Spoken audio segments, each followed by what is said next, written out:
वालेकुम जी, मैं आपसे मुखातब हूँ एजुकेटर जावेद मलिक। हम बात करेंगे रिसेंटली एसडीओ पीरा मुकाबले का इम्तहान पास करके पब्लिक सर्विस कमीशन का इम्तहान पास करके सिलेक्ट हुए और उनकी जो ट्रेनिंग है वो सिविल सर्विसेज एकेडमी में स्टार्ट हो चुकी है।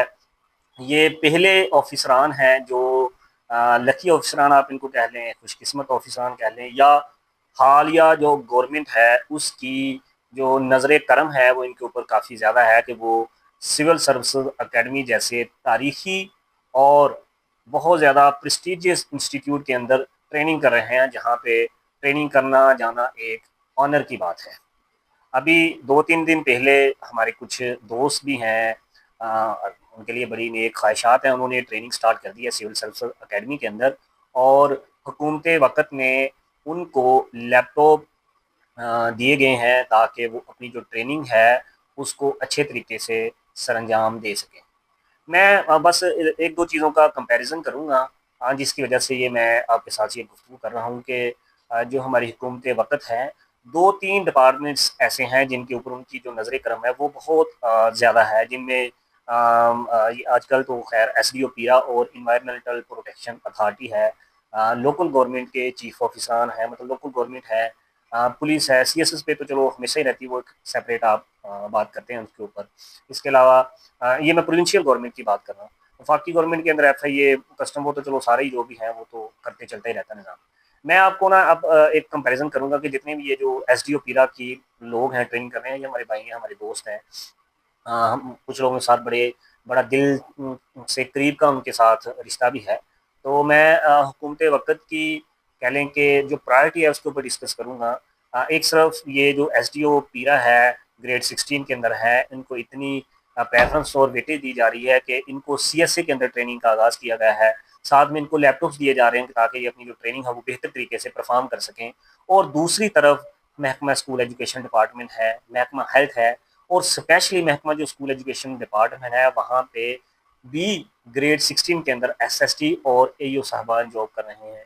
एसएसई जो स्कूल सेकेंडरी स्कूल एजुकेटर हैं, एईओज हैं, 2014 से वो भर्ती हों और आज के दिन तक उनको परमानेंट और रेगुलर नहीं किया गया। इसके साथ साथ स्कूलों की मसलसल आउटसोर्सिंग की जा रही है, टीचर्स को मसलसल डिग्रेड किया जा रहा है, डीमोरल किया जा रहा है। हमारे पहले भी मैं ये बात सुनता था कि markets rejected people are becomes the teachers, और हालिया सिचुएशन के बाद मैंने अपनी जो सर्विस है 8-10 साल मुझे हो चुके हैं सर्विस के अंदर, इतने डीमोरल बंदे या टीचर्स कम्युनिटी मैंने कभी नहीं देखी जितनी अब की बार है।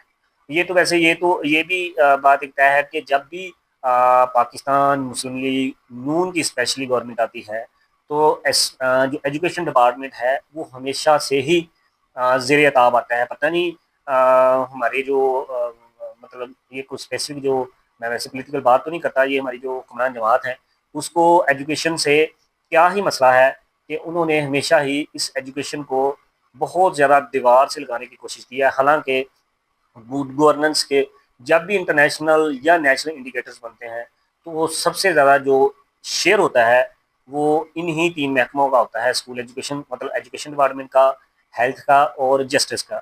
और आप देख लें कि इन तीनों की जो सिचुएशन है हमारे मौजूदा इरा के अंदर वो क्या सूरत हाल है।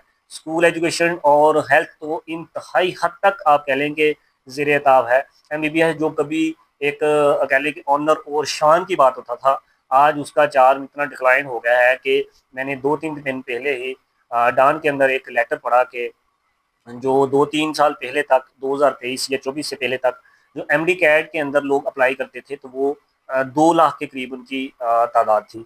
और जो रिसेंटली 2026 के अंदर जो एमडी कैट में जिन स्टूडेंट्स ने अप्लाई किया है उनकी तादाद 1,04,000 के करीब है। मतलब कि 50% लोगों का जो रुझान है वो मेडिकल के शोबे से मतलब पीछे हट गया, उसका चार्म खत्म हो गया। इसी तरह जो लोग स्कूल एजुकेशन डिपार्टमेंट के अंदर है, मैंने ये भी देखा अपनी 8-10 साल की सर्विस के अंदर, लोग बहुत ज़्यादा स्कूल एजुकेशन डिपार्टमेंट को क्रिटिसाइज़ करते हैं, लेकिन इसके बावजूद भी बहुत सारे लोग जो दूसरे डिपार्टमेंट्स में होते थे वहाँ प्रेशर की वजह से या और बहुत सारे इश्यूज़ की वजह से वो उस डिपार्टमेंट को छोड़ के स्कूल एजुकेशन डिपार्टमेंट का हिस्सा बनते थे। लेकिन अब क्या हो रहा है कि कि अब इतना डीमोरल टीचर कम्युनिटी को किया गया है, इतनी जॉब इनसिक्योरिटी पैदा कर दी गई है, इतना उनको मेंटली डिस्टर्ब कर दिया गया है कि लोग स्कूल एजुकेशन डिपार्टमेंट को छोड़ छोड़ के भाग रहे हैं। मैं ये बात सोचता हूँ कि अगर ये सारे का सारा जो डिपार्टमेंट है वो आप प्राइवेटाइज कर देंगे या आउटसोर्स कर देंगे, एक तो प्राइवेटाइजेशन, प्राइवेट जो लोग हैं उनकी मोनोपोली को पैदा हो जाएगी। हमेशा से ही सबसे ज़्यादा अच्छी जो मार्केट कंट्रोल है उसको अलाउद्दीन खिलजी ने किया आज से 700-800 साल पहले तक। उसने एक तरीका दिया था कि जब भी जो लेट्स सपोज अगर गंदम के जो ज़िम्मेदार हैं, किसान है, वो अपनी गंदम जो ज़िम्मेदार है वो महंगी करता था, तो अलाउद्दीन खिलजी के दौर के अंदर पहली दफ़ा गवर्नमेंट की सतह के ऊपर गंदम को खरीदने का प्रोग्राम बनाया गया और बड़े-बड़े गोदामों के अंदर वो गंदम जो है वो स्टोर कर दी गई। अब जब भी जो ज़िम्मेदार थे गंदम के वो अपने रेट को बढ़ाते, तो जो सरकारी गोदाम के अंदर गंदम पड़ी होती है उसको मार्केट के अंदर सस्ते दामों प्रोवाइड कर दिया जाता है। उसका बेनिफिट क्या होता है कि ज़िम्मेदार जो था वो मजबूर हो जाता अपने जो रेट को नीचे करने पर, उससे मार्केट कंट्रोल में रहती। अब 7-8, ये मैं एक एग्जांपल दे रहा हूँ, अब 7-8 साल 800 साल गुजरने के बावजूद आज भी मार्केट एडमिनिस्ट्रेशन को कंट्रोल करने का ये बेहतरीन तरीका है।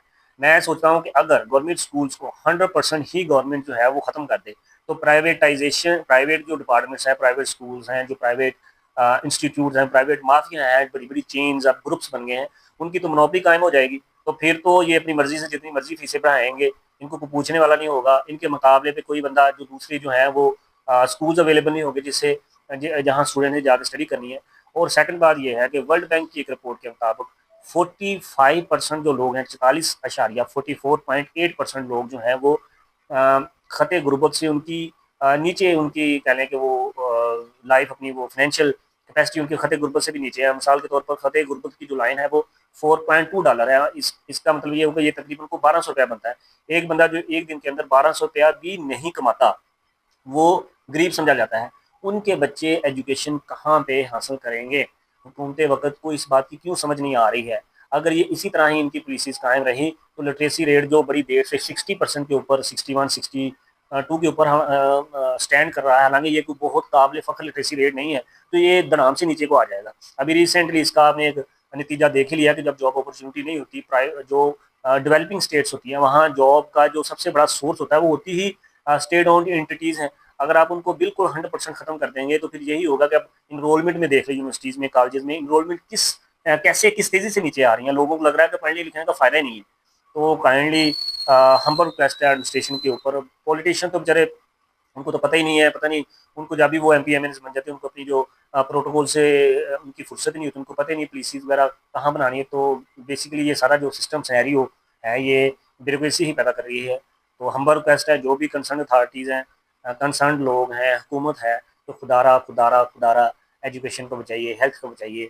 ज़्यादा ना करें तो कम से कम उनको भी रिस्पेक्ट दें। अगर आप एसडीओ पीरा, अगर आप पीरा फोर्सेस को गाड़ियाँ नहीं लेके दे रहे हैं, उनको बेहतरीन जगह पे उनकी ट्रेनिंग्स करवा रहे हैं, उनको लैपटॉप्स वगैरह दे के इजाफी रिवार्ड्स दे के उनको फैसिलिटेट किया जा रहा है, तो दूसरे जो मदर ऑफ डिपार्टमेंट्स हैं, एजुकेशन जैसे है या हेल्थ है, जिसका हर दूसरे फैमिली को हर रोज़ किसी ना किसी फैमिली में से किसी न किसी बंदे को महकमा हेल्थ के साथ कोई ना कोई उसका वास्ता होता है, उनको क्यों दीवार के साथ लगाया जा रहा है? लोगों को उससे क्यों उनकी बुनियादी ज़रूरियात जो हैं वो छीनी जा रही हैं? मुझे उम्मीद है कि जो हमारे व्यूवर्स हैं, जो सुनने वाले हैं, ऑडियंस हैं, उनको काफ़ी हद तक इस कंपैरिज़न का आइडिया होगा और ज़िंदगी में जब भी पावर शिफ्ट होने का मौका मिले आपको, तो आप इन चीज़ों को अपने माइंड में ज़रूर रखें।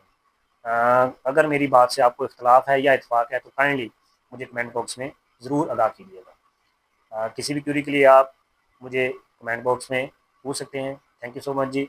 मेरे चैनल को लाइक, सब्सक्राइब, शेयर ज़रूर कीजिए। Thank you so much. Allah हाफ़िज़।